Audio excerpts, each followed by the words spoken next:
اهلا بيكم في ليدي مرمر.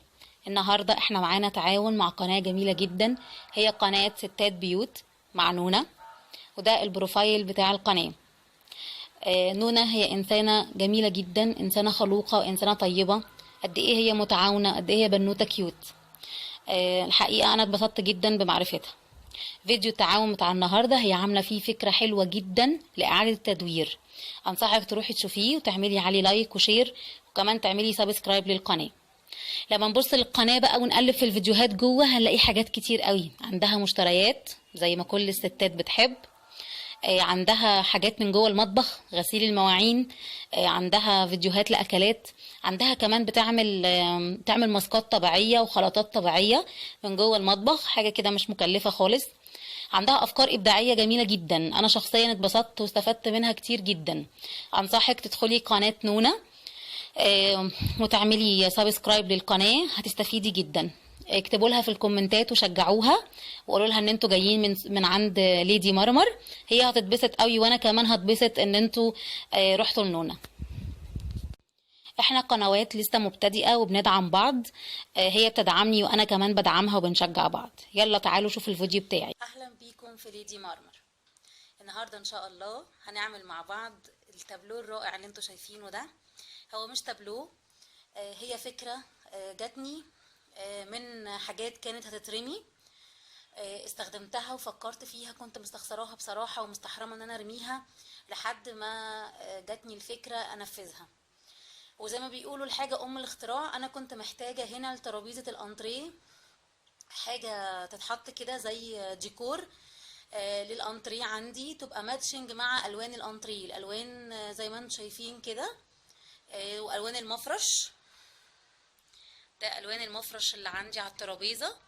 فانا كنت حابه اعمل حاجه ماتشنج كده. مش هتصدقوا الفكره دي انا عاملاها من ايه. تعالوا الاول اوريكم شكلها عامل ازاي. هي بتتشال كده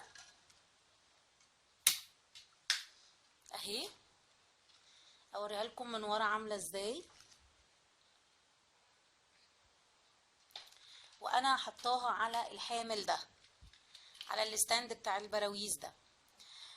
تيجوا نفكر دي كانت ايه. فكروا كده وشوفوا هتعرفوا تقدروا توصلوا ولا لا. دي عايزه اقول لكم ان دي كانت صينيه مايكرويف، اللي هو الطبق اللي بيتحط جوه الميكرويف. والحقيقه الميكرويف باظ وخلاص، ما كانش نافع يستخدم خالص، باظ خالص وكنت زعلانه عليه جدا. وبعدين خلاص اتخلصت منه، وفضلت الصينيه دي مش نافعه، ما كانتش نافعه صينيه تقديم، لان هي ملهاش حروف من على الحرف كده، ملهاش سور يعني، فما ينفعش تحط فيها كوبايات ولا اطباق ولا اي حاجه.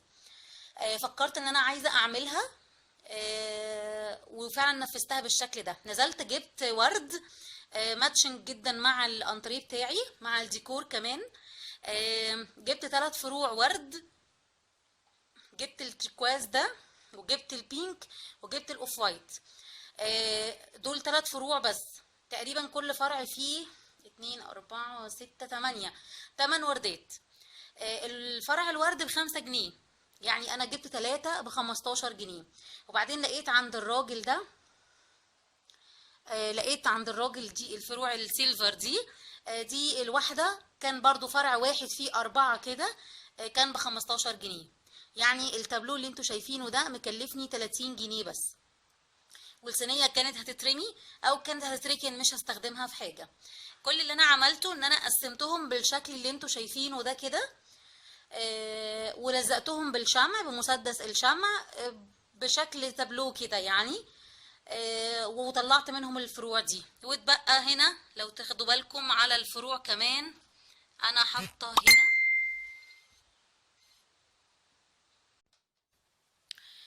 حطيت كمان هنا على الفروع بتاعه السيلفر ده اهو. شايفين شكلها بقى حلو ازاي.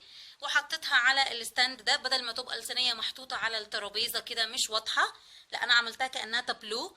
حطيتها على الستاند ده بتاع البراويز، لونه شفاف كمان عشان في منه الاسود والبني لا فضلت اللي هو الشفاف عشان يبقى اقرب حاجه للسيلفر.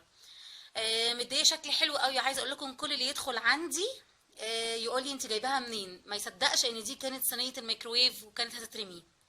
عايزه اقول لكم آه، الحاجه هي ام الاختراع.